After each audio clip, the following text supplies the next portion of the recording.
এগরা পৌরসভায় দুর্নীতির ছায়া যেন কাটছেই না। সরকারি জায়গা লিজ দেওয়ার অভিযোগে চেয়ারম্যান স্বপন নায়ক বর্তমানে স্ত্রীঘরে, কিন্তু সেই রেশ কাটতে না কাটতে এবার খোদ শাসক দলের এক কাউন্সিলরের মদতে সরকারি জমি দখল করে অবৈধ নির্মাণের অভিযোগ উঠল।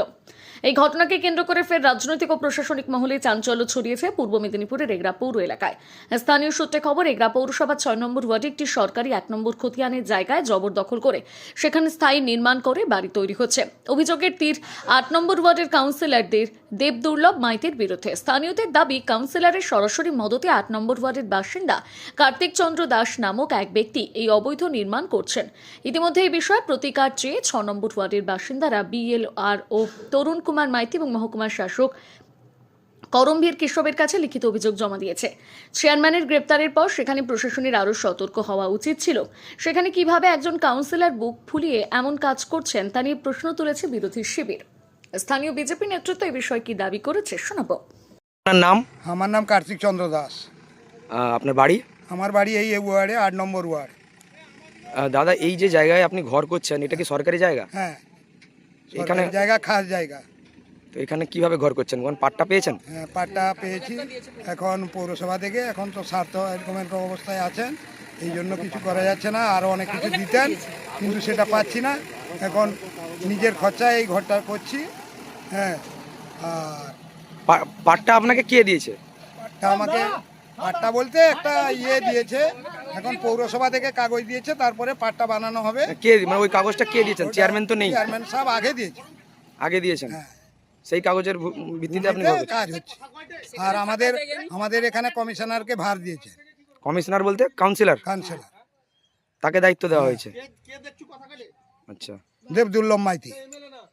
এর জন্য কি আপনাকে কোনো টাকা পয়সা দিতে হয়েছে? না না না, এটা আমাকে কিছু দিতে হয় না।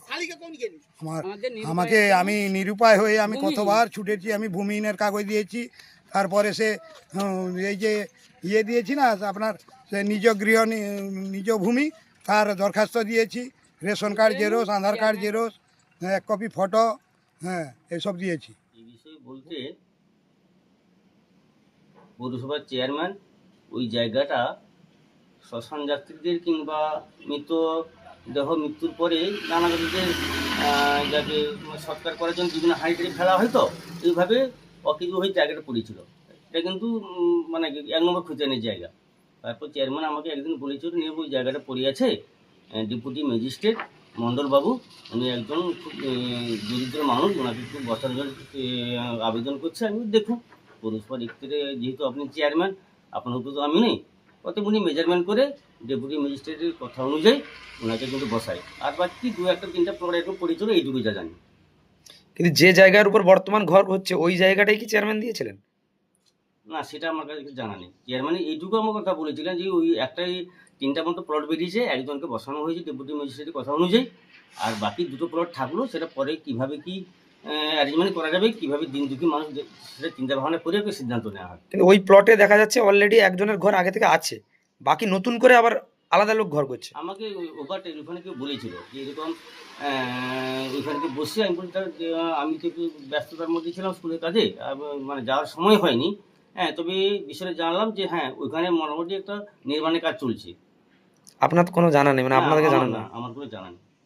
কালীপদ ঘোষ, আমার পুরুষোত্তমপুর এগরা 8 নম্বর ওয়ার্ড বাসিন্দা। এখানটায় একটা খাস জায়গা ছিল আমাদের। 14 পুরুষ মরে গেলে আমাদের বাঙালি যাতে বিল ভাত যাতে দেওয়া হয়, সেই রকম আমাদের ছিল, হতো।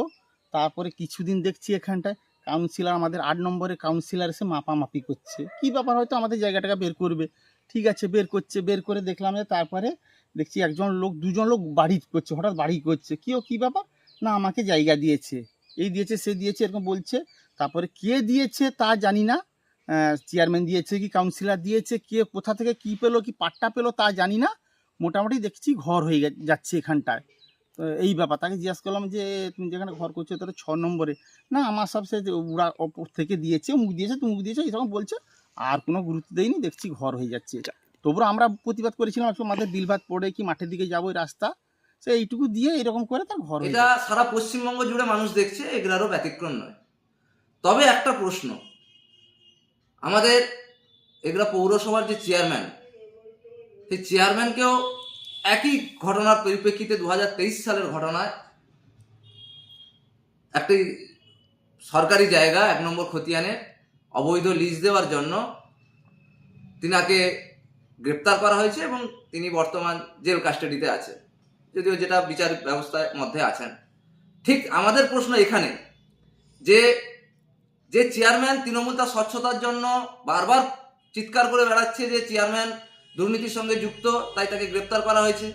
আজকে আমাদের এখানেই প্রশ্ন যে 8 নম্বর ওয়ার্ডে যে কাউন্সিলর, তিনিও তাহলে সেম দুর্নীতির সঙ্গে যুক্ত, তার বিরুদ্ধে কি ব্যবস্থা নেয়, কতটা স্বচ্ছতা থাকে, তাকে গ্রেপ্তার করা হবে কি হবে না, এটা আমাদের প্রশ্ন।